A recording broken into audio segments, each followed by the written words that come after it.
राहुल जी, ये मैंने कुछ एक आंकड़े यहां पर प्रस्तुत किए हैं जो कमोबेश चिंता दिखाते हैं। हालांकि ठीक है, अगर हम साल 2020, 21, 22, 23 अगर ये देखें तो हमारा मसाले का जो कुल निर्यात है वो जरूर यहां पर बढ़ता हुआ दिखाई दिया है। और ओवरऑल अगर अपन चाइना को और अमेरिका को देखें, जो बड़े खरीदार हैं, जिनका कंट्रीब्यूशन सबसे ज्यादा यहां पर दिखाई देता है आयात के अंदर में, वहां पर इस बार चिंता की लकीरें जरूर खिंचती दिखाई दे रही हैं। और यह भी देखना पड़ेगा कि नए खरीदार कौन निकल करके आ रहे हैं और उनको किस कंडीशन के अंदर में एक्सपोर्ट किया जा रहा है, क्योंकि प्राइजेस यहां पर मैटर करते हैं। तो राहुल जी, पहला मेरा आपसे जो रिएक्शन चाहूंगा वो ये चाहूंगा कि इस पूरे घटनाक्रम को आप कैसे देख रहे हैं, क्योंकि कई मैं मीडिया रिपोर्ट्स देख रहा था, उन्होंने बड़ी हेडलाइंस यहां पर डाली कि अमेरिका मसालों का बड़ा खरीदार बनकर के उभरा। इस पर आपकी पहली प्रतिक्रिया? नमस्कार जी। सबसे पहले आपका शुक्रिया मुझे इस शो में बुलाने के लिए।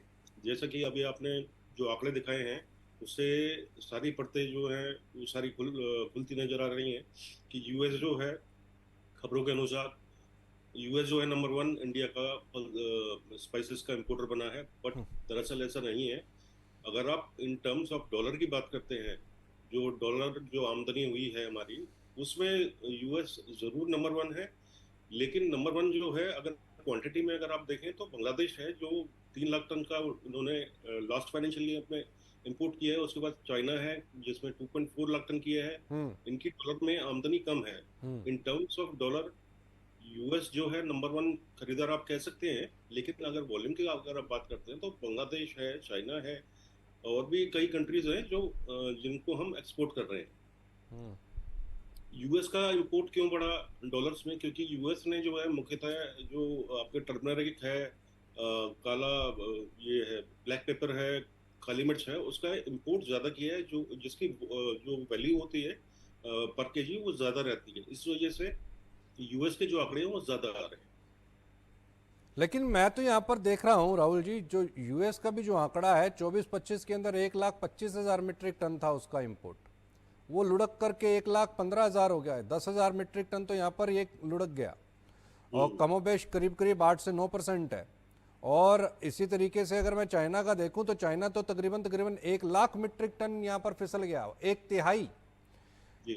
तिहाई का यहाँ पर स्पाइस इंडस्ट्री का अभी भविष्य अपन क्या देखें, क्या मायने माने? एक तरफ तो बाजार देखिए, यहाँ पर हल्दी का भी एक्सपोर्ट जो है वो फिसला है। मैं देख रहा हूँ यहाँ पर जो आंकड़े दिखा रहे हैं, हल्दी का एक्सपोर्ट फिसला है, आपका जीरे का एक्सपोर्ट फिसला है, आपका धनिया थोड़ा बहुत जरूर यहाँ पर परफॉर्म करता हुआ दिखाई दिया, लेकिन इतनी भी परफॉर्मेंस यहाँ पर ठीक नहीं दिखाई दे रही।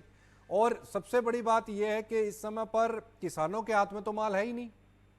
किसान तो खाली हो चुका है। किसान तो अगली क्रॉप की तैयारी कर रहा है। लाल मिर्च हो, जीरा हो, धनिया हो, क्योंकि जीरा धनिया इसकी क्रॉप तो आपकी सितंबर अक्टूबर में आ जाएगी, और हल्दी और लाल मिर्च के लिए तो तैयारी कर ली है उसने। तो किसान के हाथ में माल नहीं है, ये माल है स्टॉकिस्ट के हाथ में। तो क्या खेला करने की कोशिश है क्या बाजार में? देखिए, स्पाइसेस मार्केट सुरेश जी एकदम बहुत एक डिफरेंट मार्केट है जो एक्सपोर्ट मार्केट है उसकी।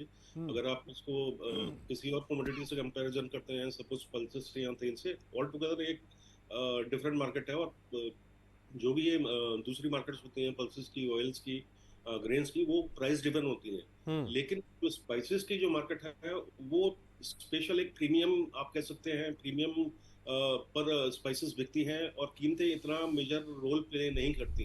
इस समय अगर आप देखें तो जितने भी हमारे मसाले हैं, मुख्यतः आपके हल्दी है, जीरा है, धनिया है, इनकी कीमतें ऑलरेडी बहुत ऊपर चल रही हैं, एक अच्छे लेवल पे चल रही हैं। उसके बावजूद अगर आप देखें, उसके बावजूद भी एक्सपोर्ट इंडिया से हो रहा है। तो ये दर्शाता है कि जो प्रीमियम जो रेंज ऑफ प्रोडक्ट्स है उसमें प्राइसेस इतने मैटर नहीं करते। एग्जांपल जैसा आपने अभी बताया कि यूएस में इंपोर्ट घटा लास्ट ईयर से, जो है करीब 10,000 मीट्रिक टन घटा है, लेकिन उसके बावजूद डॉलर में आमदनी हमारी बड़ी है। तो ऑल टुगेदर डॉलर के अंदर तो बढ़नी लाजमी है। जो डॉलर आपका 90 रुपए के आसपास चल रहा था, 90 रुपए के नीचे, तो वो 94 रुपए हो गया है।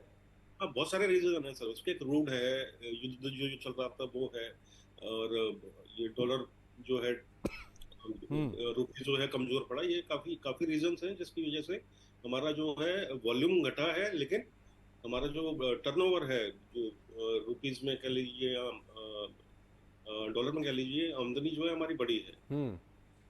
किसान फसल जो है थोड़ी बहुत प्रभावित हुई है, लगभग सभी फसलें